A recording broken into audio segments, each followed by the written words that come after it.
प्रातः क्लास चल रहा था 10/7/1967 सोमवार को तीसरे पेज की मध्यांक में बात चल रही थी। जो राज्य तुमने गुमाया है अभी फिर से प्राप्त करना है, और ये तुम बच्चों को पहचान मिली।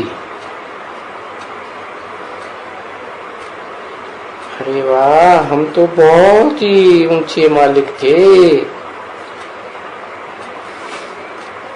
तुम बच्चों को आगे मालूम था क्या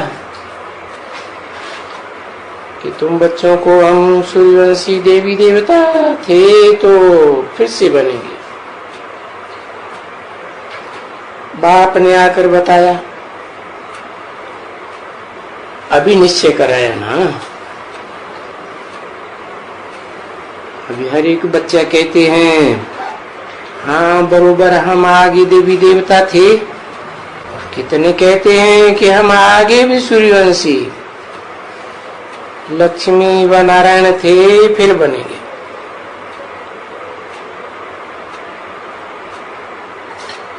ये मुरारी भी कहते हैं ना,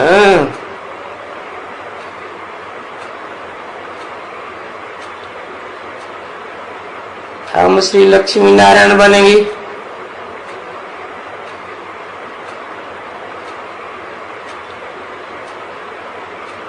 तो ये भी तो उनकी बुद्धि में आता है ना कि हम कल पहले भी लक्ष्मी नारायण थे फिर से बनेंगे। क्यों कहते हैं, क्यों कहते थे? क्योंकि यहाँ तुम सत्यनारायण की कथा सुन रहे हो सच्चे सच्चे बाप के द्वारा।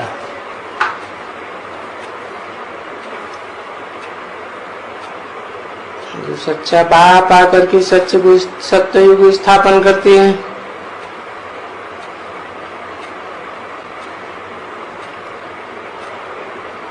सच्चे सच्चे हम सत्य नारायण बनेंगे।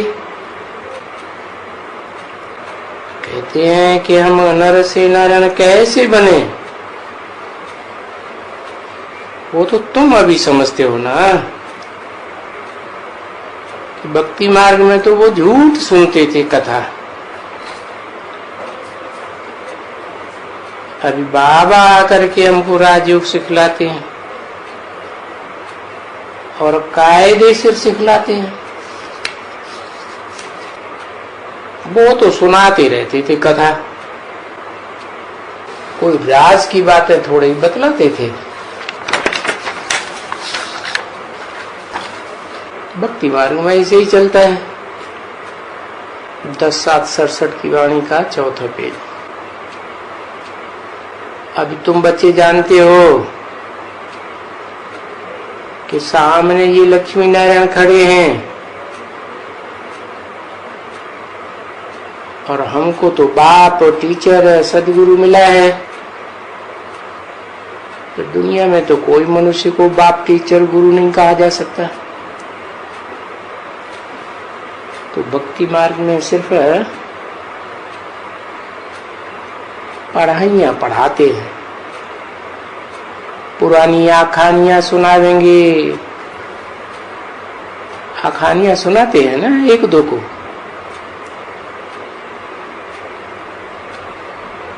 बुढ़ियां होती है ना, ये माइया पुरानी बुढ़ी तो बुढ़ियां दादी अम्मा बच्चों को बैठ करके पुरानी आखानियां सुनाती है ना,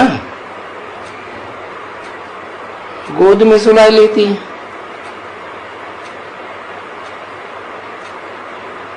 तो बच्चे कहते हैं नानी अब हमको आखानी तो सुनाओ। तो हमको तुम्हारी गोद में नींद आ जावे। तो वो आखानी सुनाती है नींद कराने के लिए। अच्छा, तुम बच्चों को भी ये बाप कहानी सुनाते हैं कि बिल्कुल ही तुम 21 जन्म के लिए विश्राम पावेंगे। वहां कोई मेहनत नहीं करनी पड़ेगी, राज करने के लिए भी कोई मेहनत नहीं। तो ये हुई कहानी। ये बेहद के माँ बाप है ना। तो बच्चे कहते हैं माता पिता हमको ऐसी कहानी सुनाओ जो हम 21 जन्म के लिए बिल्कुल ही जैसे कि स्वर्ग में आराम से रहें। तो देखो, तुम बच्चों को, बच्चे और बच्चियों को माता पिता सुनाते हैं ना, कहानी सुना रही है बड़े आराम से, अच्छी तरह से। तो तुम पवित्र बन करके पवित्र दुनिया में जाएंगे, और पवित्र दुनिया में जाने के लिए पवित्र तो बनना पड़ेगा ना। तो फिर जो कहेंगे सो मानेंगे लोग ना। तो जो बाबा कहते हैं उस पर ध्यान देना चाहिए, और बाबा कोई बुरी बात तो नहीं कहते हैं, नहीं, सिर्फ इतना ही तो बोलते हैं बच्चे अपन को आत्मा समझो।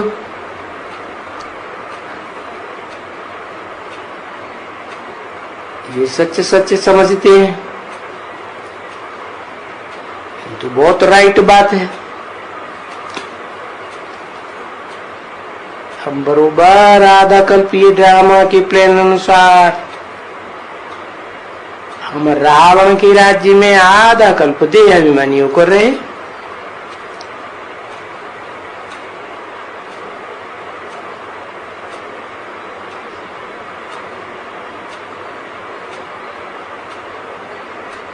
और स्वर्ग में आत्माभिमानी होके रहे। ऐसे क्यों हुआ अंतर?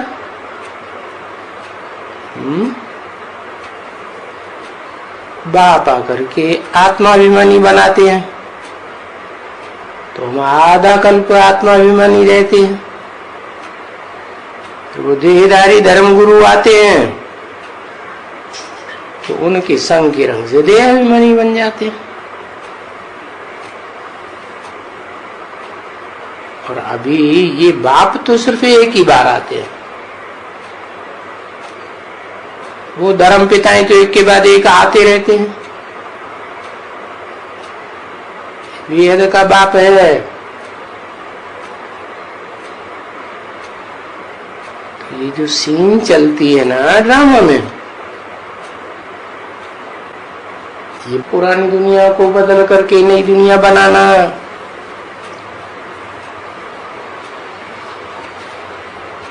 वो तो समझते हैं कि स्वर्ग कोई ऊपर है और राक्षस कोई पाताल में रहते हैं, नरक में रहते हैं। अरे नहीं, दुनिया तो एक ही है ना बच्चे, यही दुनिया नई नई सो फिर पुरानी बनती है। और दुनिया कोई दो तो नहीं होती है ना बच्ची, तो ये एक ही दुनिया है जो दुनिया पुरानी भी फिर नई भी बनेगी। पुरानी कौन बनाते हैं, नई कौन बनाते हैं, है? और धर्म पिताएं आते हैं विधर्मी, वो पुरानी दुनिया बनाए देते हैं और बाप आकर के नई दुनिया बनाते हैं। दुनिया वही है, यही दुनिया जिसमें यही भारत है। स्वर्ग में भी यही भारत था, अभी नरक में भी यही भारत है। स्वर्ग में सारा भारत स्वर्ग था, और अभी नरक में सारा भारत नरक। तो अभी जानते हो कि नई दुनिया में नया भारत होगा, है? कारण क्या हुआ?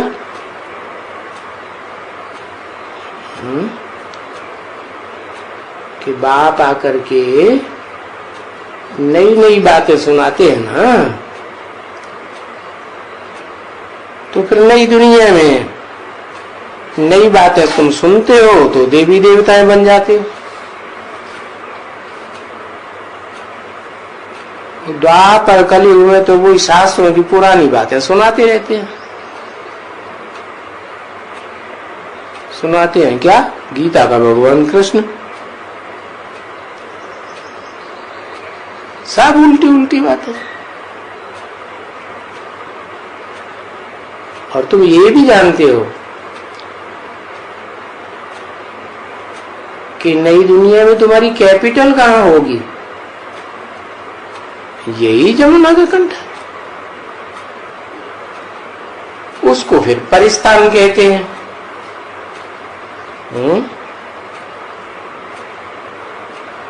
परिस्थान,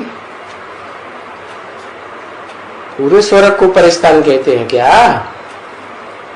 है कि बाप ने जो नई दुनिया स्थापन की उसको परिस्थान कहते हैं। नई दुनिया तो 21 जन्म चलती है ना, तो 21 जन्मों में परिस्थान रहती है क्या? है? रहती है? अरे नहीं, ये ज्ञान योग के पंखों से उड़ने वाली परियों का स्थान तो यहाँ बनता है जब बाप आते हैं। फिर वहां कोई परिस्थान थोड़े ही कहेंगे। हाँ, स्वर्ग तो है, सुखी तो रहेंगे। वहां कोई ज्ञान योग के पंखों से उड़ेंगे थोड़े ही। यहाँ तो बाप आकर परिस्थान कहो, वैकुंठ कहो, स्थापन करते हैं। तो परिस्थान वहां कहा जाता है जहाँ ज्ञान योग के पंखों से उड़ने वाली परियां होती हैं, वो वहां रहती हैं। तो बच्चे, ये परियां जब वहां रहती हैं तो देखो वहां कितने राजाए हुए हैं, ब्यूटीफुल।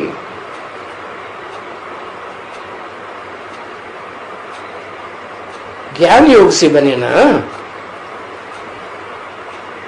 बाबा ने समझाया था। क्या समझाया था? है? समझाया था कि बाबा की आत्मा तो प्योर है ना। है? बाबा की आत्मा प्योर है, आत्मा प्योर है, फिर तन कैसा है? ऐसे क्यों हो सकता है कि आत्मा प्योर हो और तन पतित हो?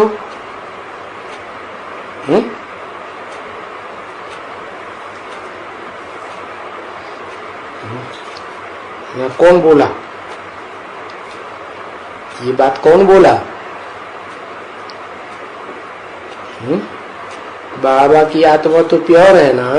हाँ, ब्रह्मा बाबा तो निराकार को याद करते हैं ना, तो उन्होंने उनको बाबा कह दिया। तो हुसैन हसीन हुए ना।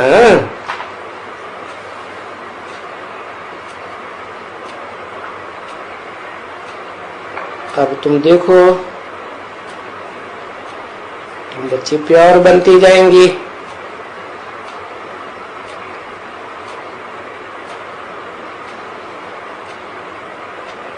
वहां तुम्हारा शरीर कैसे मिलेगा?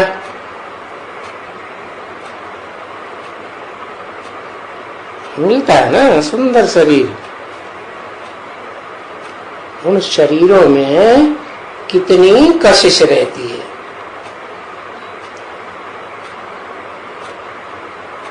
खिंचाव रहता है। क्यों? यहाँ के शरीरों में इतनी कशिश क्यों नहीं होती, वहां क्यों होती है?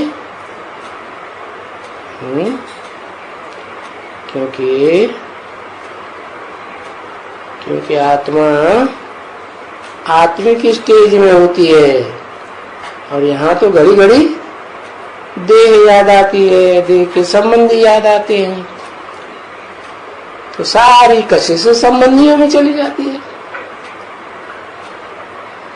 अनेकों की याद से फिर आत्मा पतित बनती रहती है। तो एकदम प्योर आत्मा आवे तब तुमको पवित्र बनावे ना।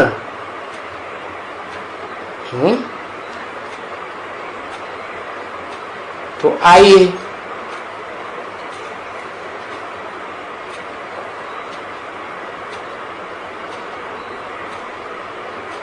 तो कैसे पवित्र बनाती है? कहते हैं माम एकम याद करो,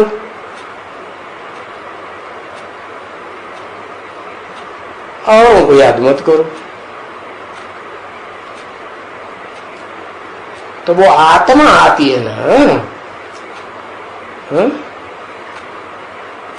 जिसको परमात्मा कहा जाता है।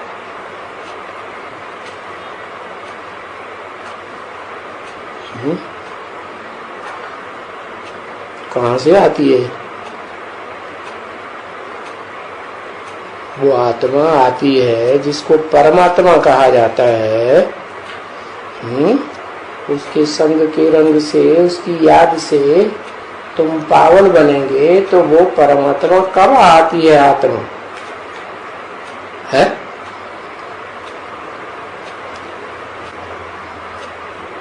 कब आती है? 1976 में आती है, 1936 में आती है। अरे कोई कहेगा नहीं, 1947 में आती है। तो एक बात बताओ पक्की, 1976 में आती है। तो उसके संग के रंग से तुम पति से पावन बनने लगते हो। 1936 में आती है परमात्मा की आत्मा।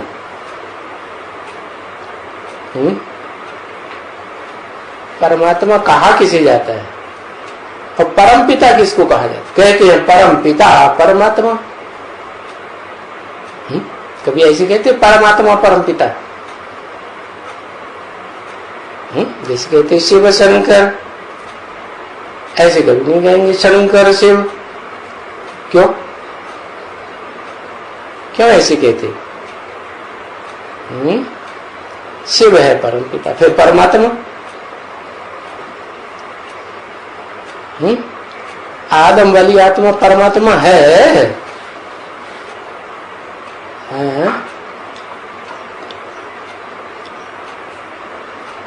परमात्मा है?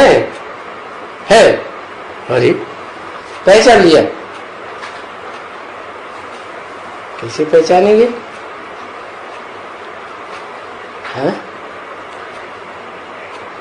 परमात्मा हीरो पार्टधारी, परम माने परम, परम श्रेष्ठ। तो उसको पहचाना कब जाए? जब उसमें जोर से कशिश होने लगे। धर्मपिताएं आते हैं तो उनमें कशिश होती है ना, आकर्षण होता है ना। तो वो आत्मा आती है, और पहचान क्या बताई उसकी? जो देखे जो सुने, तो ऐसी आकर्षण होती है देखने वालों को। उनके शब्द सुनने वालों, दो शब्द भी सुनेंगे तो ऐसा उन शब्दों को सुनकर आकर्षण होता है कि वो सबकी पहचान में आ जाती है।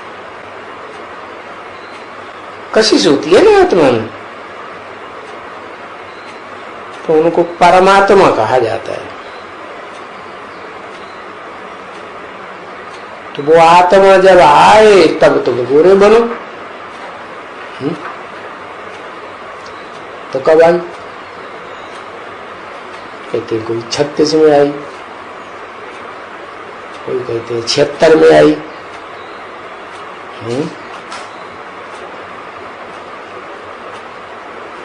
तो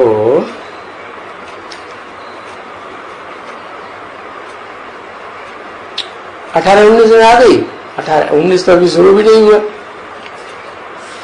है। तो बाबा ने समझाया। किसने समझाया है? समझाया किसने? अरे कौन सी आत्मा ने समझाया? शिव ने समझाया। उनको बाबा कहा जाता है। बाबा ने समझाया कि मैं आता ही तुमको फिर से असीम देवी देवता और पवित्र बनाने के लिए। तो निराकार साकार में प्रवेश करता है तो बाबा ही तो कहा जाता है। तो अभी उनका जो बच्चे जानते हैं वर्णन करना कि वो क्या है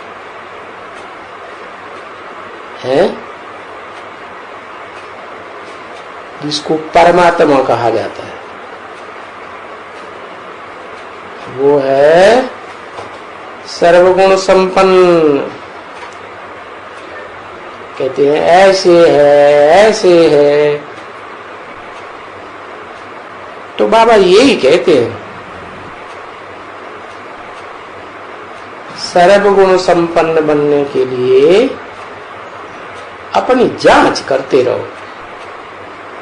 क्या?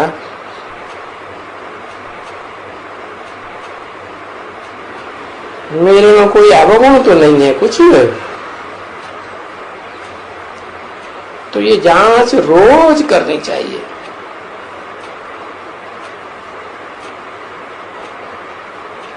क्यों? क्या जांच करनी चाहिए? कि मैंने सारा दिन में ऐसे तो नहीं किया किसको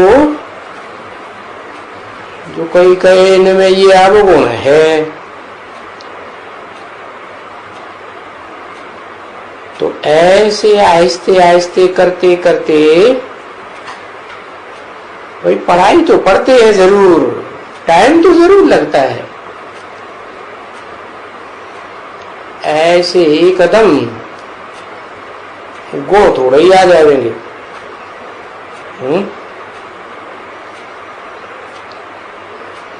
ये पढ़ाई तो बड़ी लंबी चौड़ी है ना,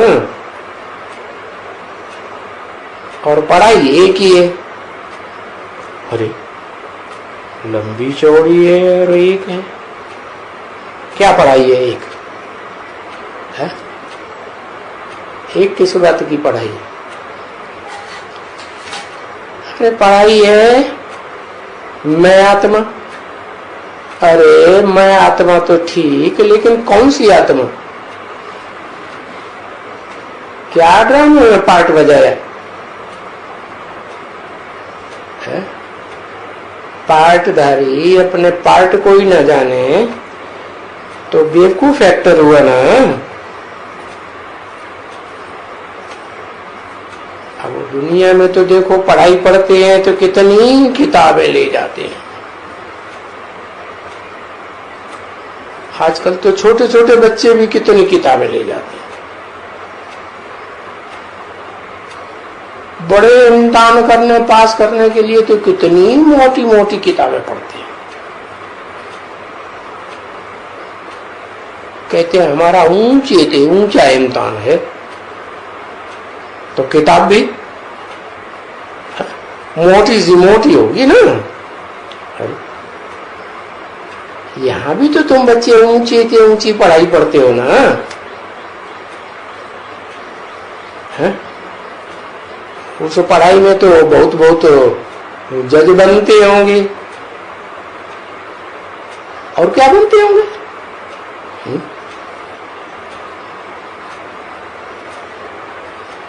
सुप्रीम कोर्ट के चीफ जस्टिस कोई बन गया, उससे ऊंची कोई पदवी होती है क्या?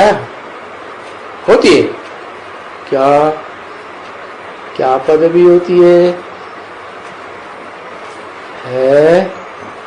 राष्ट्रपति आज चढ़े कल उतार दिए गए, उनकी क्या पदवी? राष्ट्रपति पक्का जिंदगी में रहेगा? है? कोई नहीं रहेगा। हाँ, एक राजाओं का इंद्र प्रसाद था। क्या था? राजाओं का इंद्र। तो कितने साल तक रहा है? लंबे साल तक रहा कि नहीं? बहुत लंबे साल तक रहा। जैसे नेहरू जी, उन्होंने जितना कुर्सी संभाली उतना और किसी ने संभाल पाई? नहीं संभाल पाई। तो ऐसे होता है, कोई राजाई शुरू होती है ना, तो पहले पहले सतो प्रधान राजाई होती है, तो लंबी उम्र होती है, फिर धीरे नीचे उतरते हैं तो ये प्रधान होती जाती है।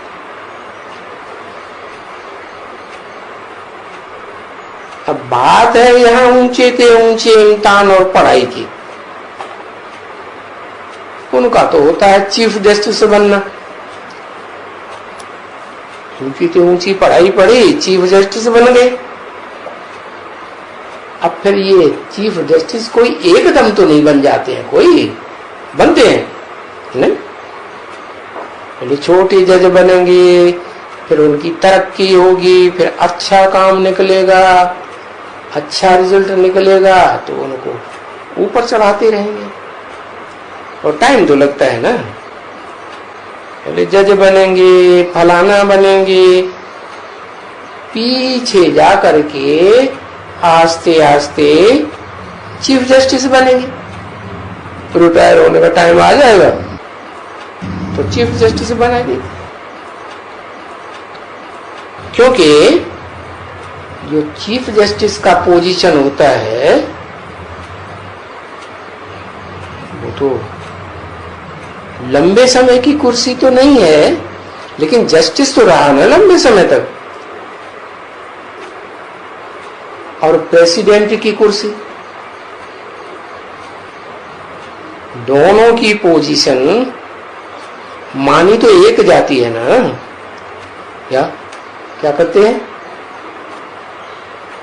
चीफ जस्टिस किसी को फैसला सुनाएगा, प्रेसिडेंट उसे काट देगा। प्रेसिडेंट काटेगा, चीफ जस्टिस फिर सुनाएगा, वो उसको काट देगा। तो दोनों की पोजीशन एक जैसी, क्योंकि वो उनको कसम उठवाते हैं कि हम सच्चाई से अपनी कुर्सी पे काम करेंगे, और वो उनको कसम उठवाते हैं कि हम सच्चाई से कुर्सी पे काम करेंगे। जब वो प्रेसिडेंट बनते हैं तो चीफ जस्टिस कसम उठाते हैं, जब चीफ जस्टिस अपनी कुर्सी लेते हैं तो फिर प्रेसिडेंट उनको कसम उठवाएंगे। ये बात तुम बच्चों ने सुनी है ना? हाँ, क्योंकि ये बड़े होते हैं। बाबा भी कभी कहते हैं ना, देखो ये बड़ा बाबा है क्या?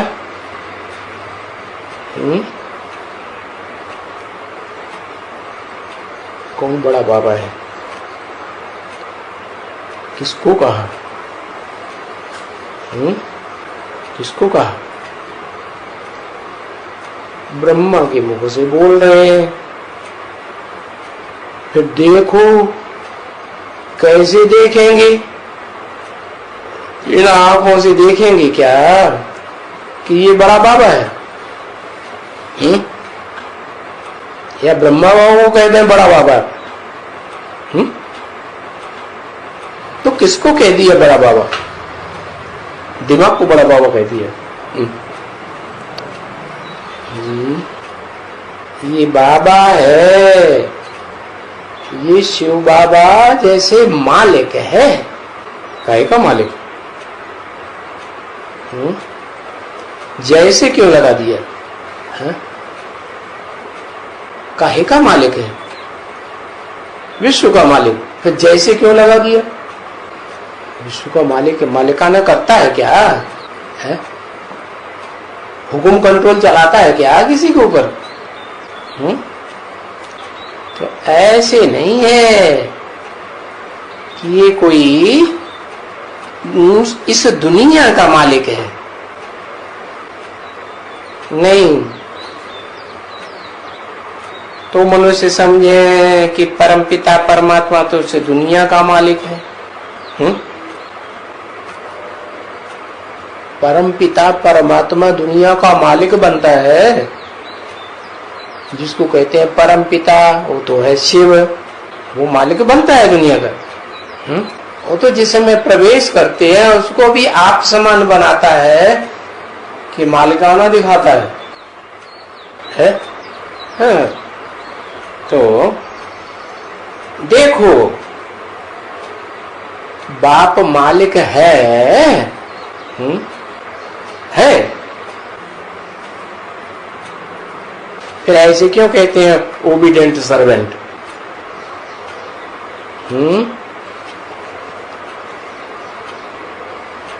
भुजाओं को मालिक बनाते हैं, तो मालिक फिर किसको कह दिया है? मालिक बनते थोड़े ही हैं। तुम कहेंगे, तुम कहते हो कि मालिक है इस दुनिया का, लेकिन क्या मालिक होता है?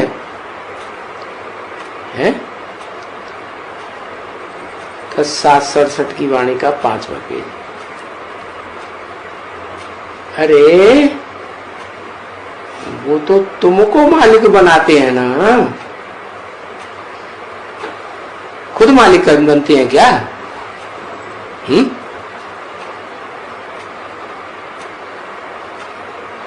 तुम इस दुनिया का मालिक बनते हो।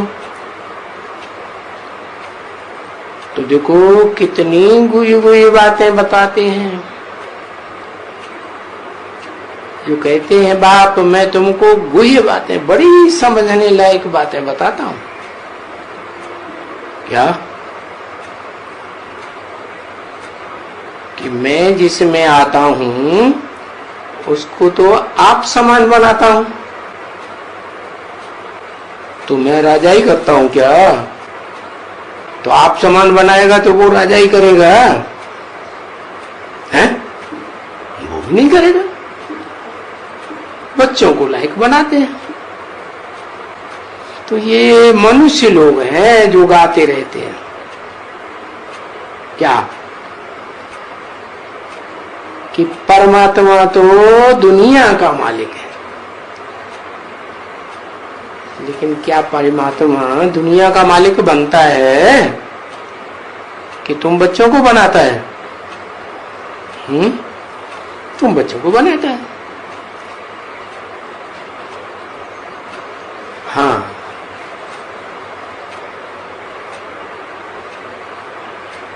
यहां इस दुनिया का मालिक नहीं है, बाकी सारी सृष्टि का मालिक है। क्या कहा है? कौन? परमात्मा। और सृष्टि भी तो दुनिया को कहा जाता है ना।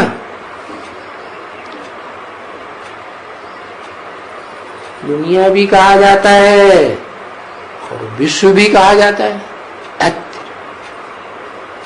क्या क्या कहा जाता है? विश्व भी कहा जाता है, दुनिया भी कहा जाता है। विश्व तब कहते हैं जब विश्व धर्म आ जाए, सारे ही धर्म इस सृष्टि पर आ जाए। विश्व कहा जाता है।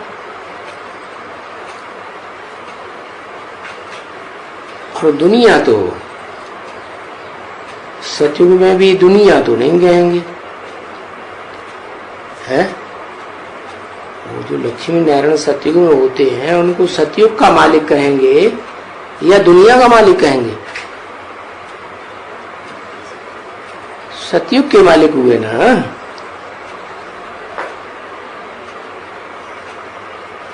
विश्व तो कहेंगे नहीं। तो ये कोई को मालूम है जो माँ बोलते हैं और बाप समझाते हैं। क्या समझाते हैं? कि मैं इस दुनिया का मालिक नहीं बनता हूं,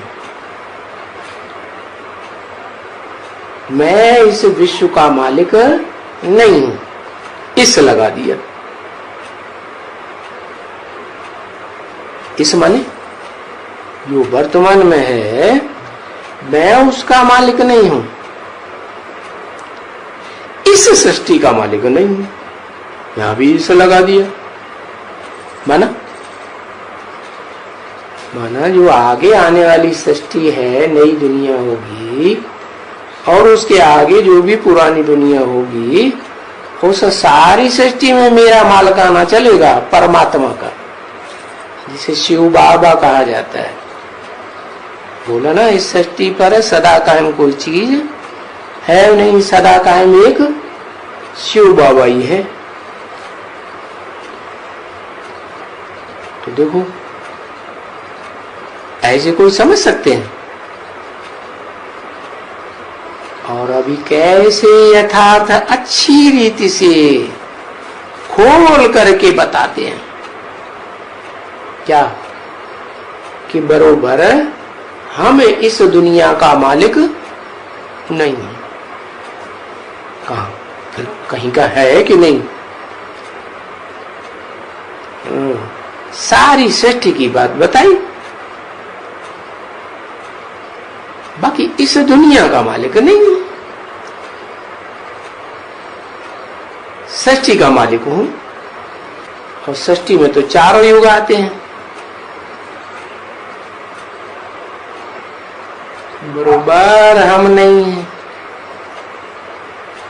यहां तो तुम बनते हो, तुम मालिक हो,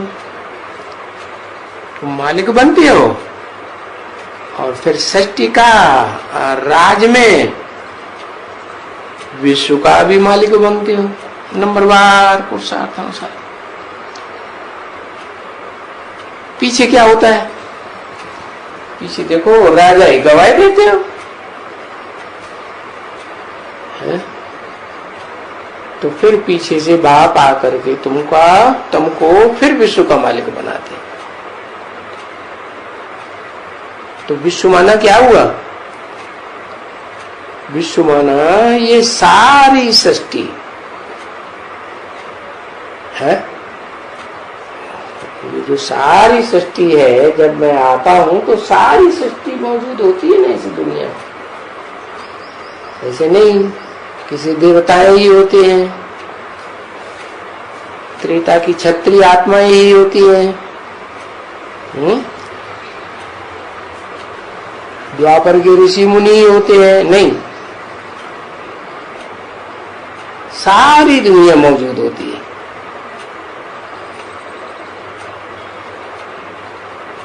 तो फिर मैं विश्व में आकर के शांति स्थापन करता हूं।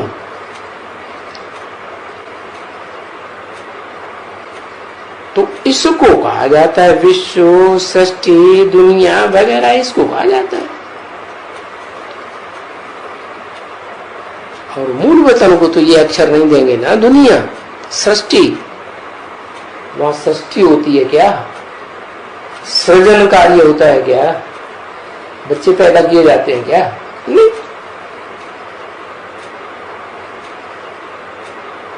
सूक्ष्म वतन में तो है ही बात उनकी, फिर उनकी तो बात ही नहीं,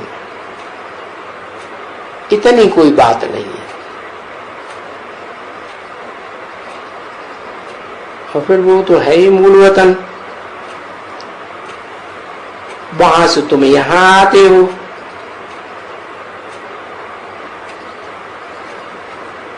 पार्ट बजाने के लिए।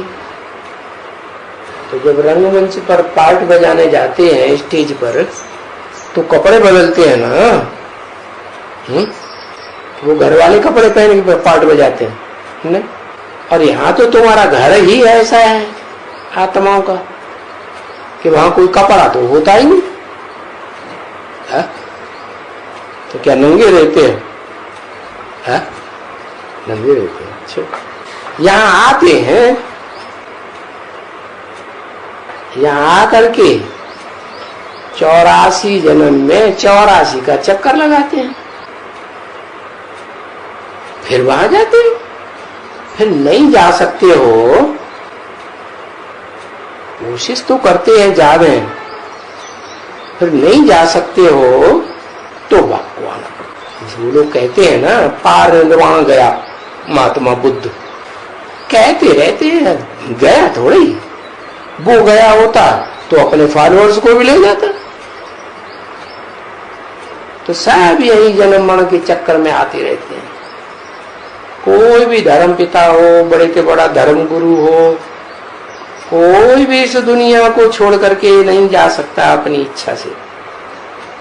तो फिर बाप को आना पड़ता है। किस लिए आना पड़ता है? हा? ये बात समझाने के लिए। क्या बात समझाने के लिए? कि तुम वहां से बिंदु आत्मा आए थे, निराकारी आत्मा आए थे, और यहाँ तुमको देहभान बढ़ गया। क्या?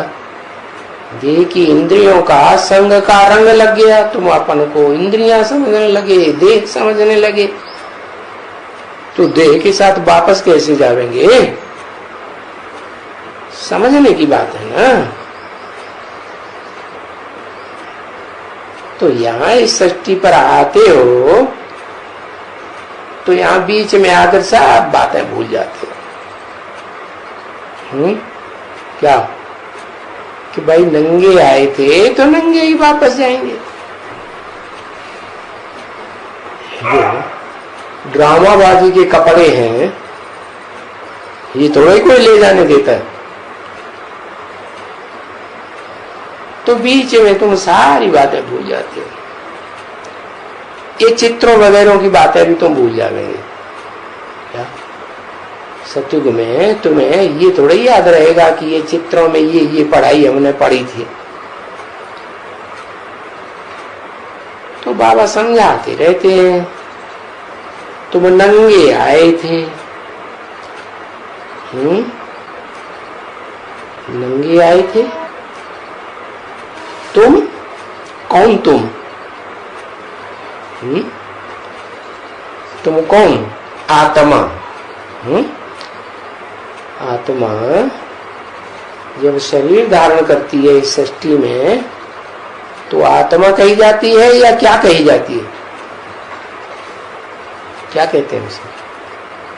आत्मा है, नंगी आती है, इस सृष्टि पर शरीर धारण करती है, तो उनको क्या कहते हैं? भूल गए। है जीवात्मा। माना परम धाम में आत्मा कुछ काम तो कर नहीं सकती। जैसे तुम सो जाते हो तो कुछ काम करते हो क्या? गहरी नींद में सो जाते हो तो कुछ काम थोड़ा ही होता। तो ऐसे ही इस सृष्टि रूपी रंगमंच पर तुम पार्ट बजाते बजाते 84 का चक्कर लगाते लगाते थक जाती हो तुम्हारी आत्मा। तो फिर मैं आता हूँ तुमको घर ले जाने के लिए, आराम करो, सो जाओ। तो अभी से नहीं सोना शुरू कर देना। आ करके पहले पहले इस देहभान को बुलाते हैं। क्या करते हैं? देहभान को बुलाते हैं। हाँ, कहते हैं अब आपने ये प्रारब्ध पाई ना। क्या प्रारब्ध? कि आत्मा को भूले और क्या प्रारब्ध पाई? अरे कुछ पाया कि नहीं? हाँ, आत्मिक स्टेज पाई और देहभान को भूल गए। तो जो प्रारब्ध पाई वो अभी तुमको मिल रही है ना, है? कल पहले भी ऐसे मिली थी, अभी तुमने वो प्रारब्ध गंवाई थी। क्या? जो आत्मिक स्थिति की प्रारब्ध मैंने बनाई थी कल पहले, वो तुमने अभी कलयुग के अंत में आकर के अंतिम जन्म में पूरी ही गंवाई दी। ठीक है ना बच्चे? ये प्रारब्ध कैसे घुमाई है? कैसे घुमाई?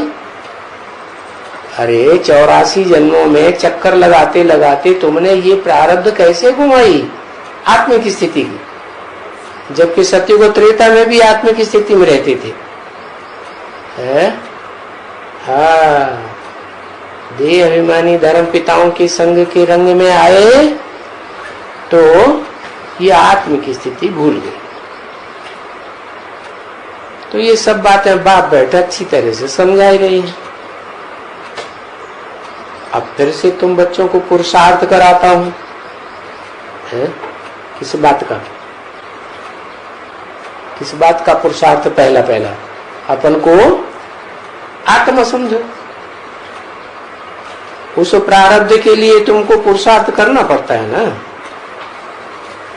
जो प्रारब्ध तुमने गंवाई दी है, और गंवाई किससे है?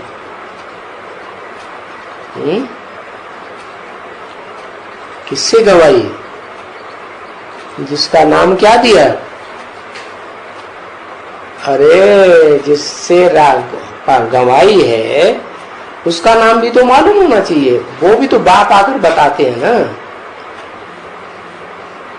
माया नहीं, माया अकेला काम करती है। माया के साथ कोई आदमी पुरुष नहीं होता है। रावण तो कहते हैं माया रावण ने गंवाई। एक ने नहीं गंवाई, दो ने गंवाई है। दो ने गंवाई, हाँ दो ने गंवाई। इसीलिए तो रावण का चित्र बनाते हैं, दिखाते हैं ना। रावण के 5 मुख, काम, क्रोध, लोभ, मोह, अहंकार। तो कौन कौन से मुख हैं? अरे मुख बनाया, चित्र बनाया तो कोई चरित्र करने वाला भी होगा ना। तो कौन है 5? बता, जल्दी जल्दी बताते तो है। अरे हाँ, प्रकृति के 5 रूप, पृथ्वी, जल, वायु, अग्नि, आकाश और रावण के 5 विकार मिला करके उनको रावण नाम दे दिया। बाकी ऐसे कोई 10 सिर वाला आदमी थोड़ा ही होता है? ये सब मिलकर के रावण राज्य बनाते हैं। क्या प्रकृति जड़ बुद्धि वाली है या चैतन्य बुद्धि वाली है? जड़त्वमयी बुद्धि है तो रावण संप्रदाय का संग ले लेती है। अगर सालिम बुद्धि हो तो रावण के चक्कर में न फंसे, है? जड़ बुद्धि है तो रावण के चक्कर में आ जाती है। रावण कौन हुआ फिर? एक नहीं है कोई।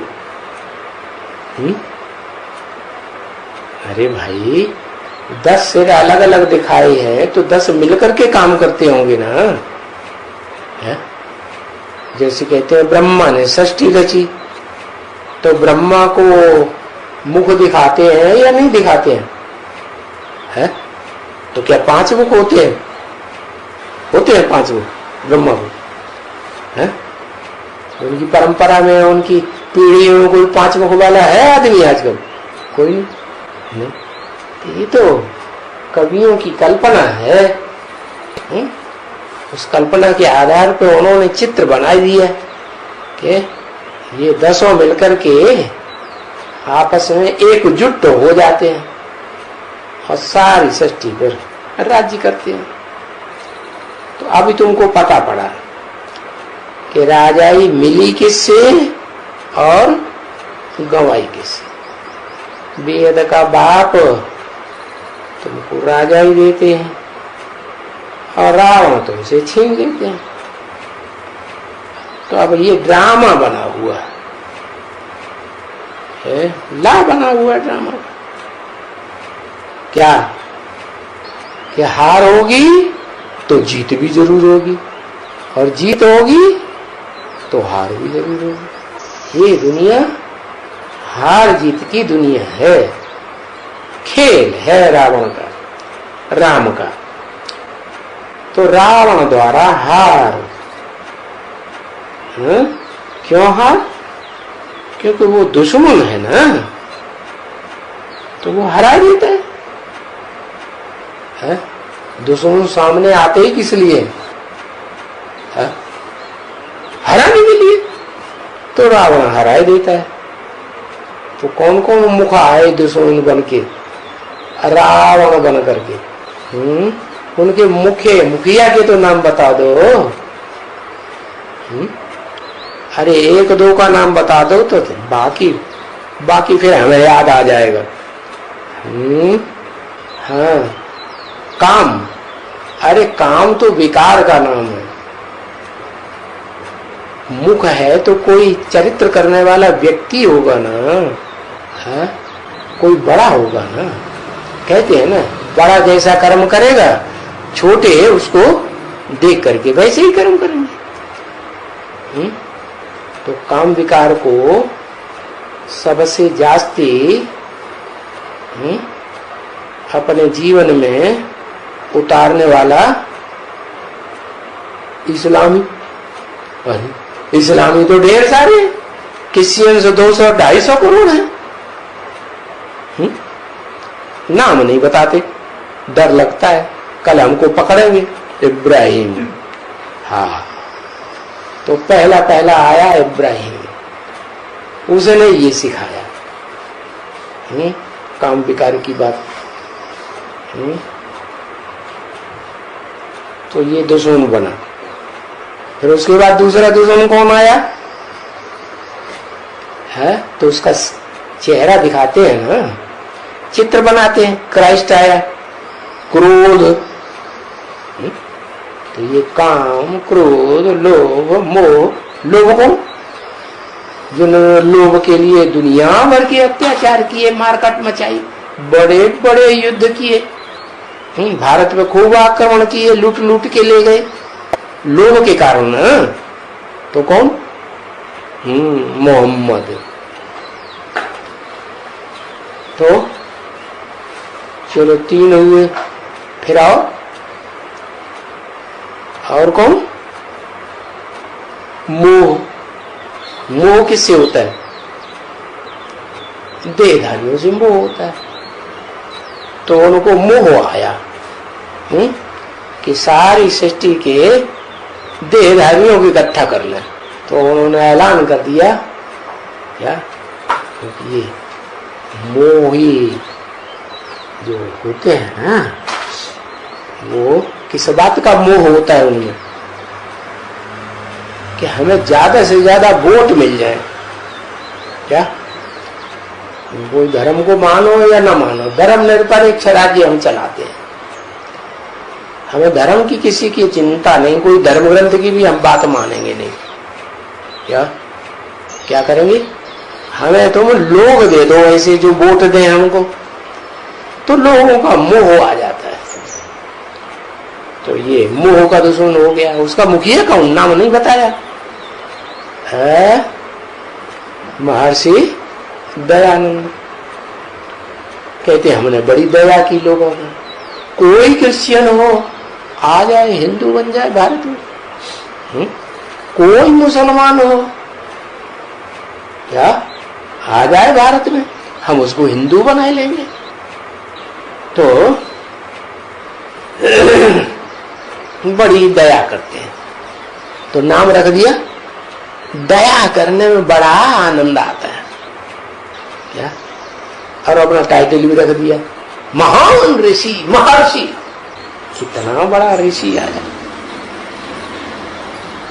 अभी तुम बच्चों को समझाया है, क्योंकि तुम्हें पोल पट्टी का पता चल गया ना रावण का। है? क्या समझाया है कि रावण को रामलीला खेल खेल करके, नाटकबाजी करके क्यों मारते हैं? अभी तुम्हें समझ में आया? राम को क्यों नहीं मारते, रावण को क्यों मारते हैं? है? क्योंकि राम को एक मुख और रावण को अनेक मुख। वो झूठा है, अनेक बातें करता है। एक बात झूठे बोलेगा, उसके पीछे पीछे दूसरी 10 बातें झूठ बोलेगा, तो कोई बात सच्ची नहीं निकलती। उसकी कोई बात, कोई रास्ता पर लोग चलेंगे तो जिंदगी में रोएंगे। तो उसका नाम है रावण, रुलाने वाला। तो समझ में आ गया कि रावण को क्यों मारते हैं रामलीला में। और फिर सिर्फ मारते ही नहीं है, मार मार के उसको आग लगा के जलाते। क्या है? अच्छा, तो अभी ब्रॉड ड्रामा तो समझ लिया कि ब्रॉड ड्रामा में ऐसे ऐसे भी होता है कि आधी दुनिया में राम राज्य चलता है, सत्युग त्रेता में, और आधी दुनिया द्वापर कलयुग में, जिसे द्वैतवादी द्वापर कहा जाता है, उसमें रावण चलता है, रावण का राज्य चलता है। द्वैतवादी कहते हैं इसलिए कि दूसरे दूसरे धर्म आ जाते हैं, दूसरे दूसरे राज्य आ जाते हैं, दूसरे दूसरे कुल है, दूसरी कुल मर्यादाएं, दूसरी कुल भाषाएं आ जाती हैं, तो द्वैतवाद चालू हो जाता है। सतयुग त्रेता में, स्वर्ग में ऐसा नहीं होता। वहां पढ़ाने वाला भी क्या, उस स्वर्ग की पढ़ाई पढ़ाने वाला भी एक था, और धर्मपिता भी एक था उस दुनिया में, और भाषा भी एक थी, और कुल भी एक कुल चलता था, और मते भी एक मत। ऐसे नहीं आज की दुनिया जैसे बन गई, एक ही घर में, किसी घर में चले जाओ, एक कांग्रेस को वोट देने के लिए लड़ाई लड़ेगा, दूसरा कहेगा जनता पार्टी को वोट देना चाहिए, आपस में लड़ाई लड़ पड़ेगा, तीसरा कहेगा नहीं बहुजन समाजवादी पार्टी को वोट देना चाहिए। तो कितनी लड़ाइयां घर घर में पैदा करती इस रावण ने। तो बाप आते हैं, रावण का रूप तुम्हें बताए देते हैं, उसकी पोल पट्टी सारी खोल देते हैं। तो अब तुम्हारी समझ में आ गया, और ये बातें किसी को दुनिया में समझ में नहीं आती।